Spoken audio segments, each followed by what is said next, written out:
नमस्कार साथियों, मेरा नाम अमित, हमारी कंपनी का नाम प्रॉपडार्ट। आपने देखा होगा कि मैं नई नई सेगमेंट में वीडियो बनाता रहता हूं। आपके लिए एक वीडियो और लेकर आया हूं रजिस्ट्री के माध्यम से। जैसे कि आप देख रहे हैं, जो 2009 के अलॉटी हैं या 2012 के हैं, 13 के, 14 के, ये वीडियो उनके लिए है जो 2009 के अलॉटी हैं, सेक्टर 18 और सेक्टर 20 में। अभी बोर्ड मीटिंग हुई थी जुलाई में, तो उसमें क्या है, पहले जो रजिस्ट्री हो रही थी या जिनकी चेकलिस्ट जा चुकी है या जिनको चेकलिस्ट जाएगी, जो पहले रजिस्ट्री हो रही थी वो 30/6/2024 तक बिना पेनल्टी के रजिस्ट्री हो रही थी, जिनको पहले चेकलिस्ट जा चुकी, किसी को 19 में, 20 में, 21 में, 22 में, तो उनके लिए 30/6/2024 तक रजिस्ट्री कराने के लिए भी कोई भी पेनल्टी नहीं देनी थी। जो 2024 के बाद रजिस्ट्री कराई है उन्होंने पेनल्टी पे करी है।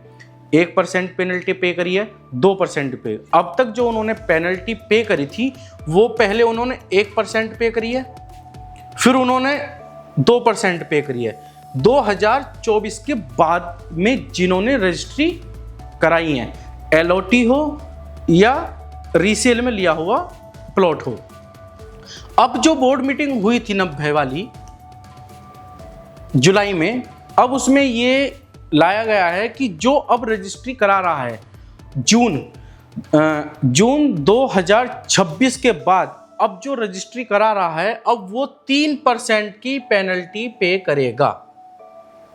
जो अब रजिस्ट्री करा रहा है, जिसकी चेकलिस्ट कभी भी जारी सही, 19 में, 20 में, कभी भी, या 25 में, 26 में, जो अब रजिस्ट्री करा रहा है अब वो 3% की पेनल्टी पे करेगा। अगर उसका समय जो चेकलिस्ट जाती है उसमें 180 दिन मिलते हैं। लीज डीड की चेकलिस्ट जारी होने के बाद 180 दिन यानी 6 महीने तक उस पर कोई पेनल्टी नहीं है। और अगर उस पर पेनल्टी लगती है 6 महीने के बाद, अगर वो अपनी रजिस्ट्री कराएगा तो वो पेनल्टी पे करेगा। पहले 1 थी, फिर 2 थी। तो जिनके पास अब लीज डीड की चेकलिस्ट जा चुकी हैं वो अपनी रजिस्ट्री करा सकते हैं, तो उन पे पेनल्टी नहीं लगेगी। और सबसे ज़्यादा महत्वपूर्ण ये है कि जिनके पास चेकलिस्ट जा चुकी हैं, पुरानी भी या इन्होंने अभी दोबारा भी लेटर भेजे हैं, फिर इन्होंने एक चीज़ और ऐड करी है, अगर जो रजिस्ट्री नहीं कराएगा तो हम उसका भूखंड भी कैंसिलेशन कर सकते हैं। कैंसिलेशन की कार्रवाई भी की जा सकती है।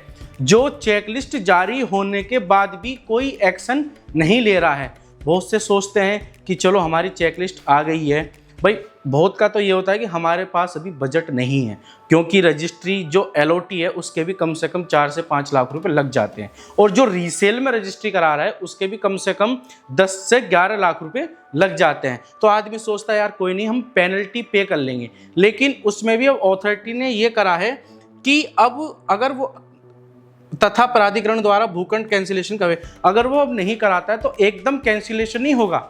ये नहीं है कि नहीं, ये लेटर भेजेंगे, पहले 1 नोटिस भेजेंगे, फिर 2 नोटिस भेजेंगे, फिर तीसरा नोटिस भेजेंगे।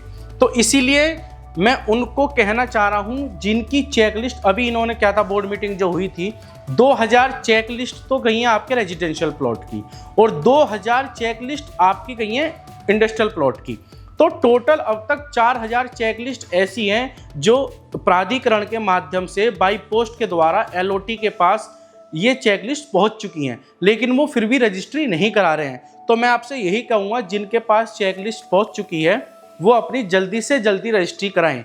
भाई पेनल्टी तो उनको देनी ही देनी है। भाई 1% वाली भी निकल गई, 2%, अब वो जो पेनल्टी देगा वो 3% वाली देगा, जिसको पुरानी चेकलिस्ट जा चुकी है। और जिनको अभी लेटेस्ट में चेकलिस्ट जारी हुई हैं उनके पास 180 दिन का समय है। 180 दिन तक उनको कोई पेनल्टी नहीं देनी, लेकिन वो भी अपनी रजिस्ट्री टाइम से करा ले। भाई जैसे उनको 6 महीने मिले हुए हैं, तो जो जब चाहे भाई पहले महीने में, दूसरे महीने में, तो वो अपनी रजिस्ट्री करा सकते हैं। और एक सूचना और दूंगा, अभी जो RPS 010 की जो स्कीम आई है, जो LOT लोन ले रहे हैं तो वो हमारी इस वीडियो के माध्यम से अगर वो चाहें तो हम उनका PTM परमिशन टू मॉर्गेज के लिए भी वो हमसे संपर्क कर सकते हैं। तो साथियों, अगर इस वीडियो के माध्यम से आपको वीडियो अच्छी लगी हो तो जो भी आपके सुझाव हो वो हमें बताएं और ज़्यादा से ज़्यादा अपने इस विषय के बारे में सोचें और अपनी रजिस्ट्री कराएं। तो साथियों, अगर मेरी आपको वीडियो अच्छी लगी हो तो आपका बहुत बहुत बहुत प्यार। नमस्कार साथियों।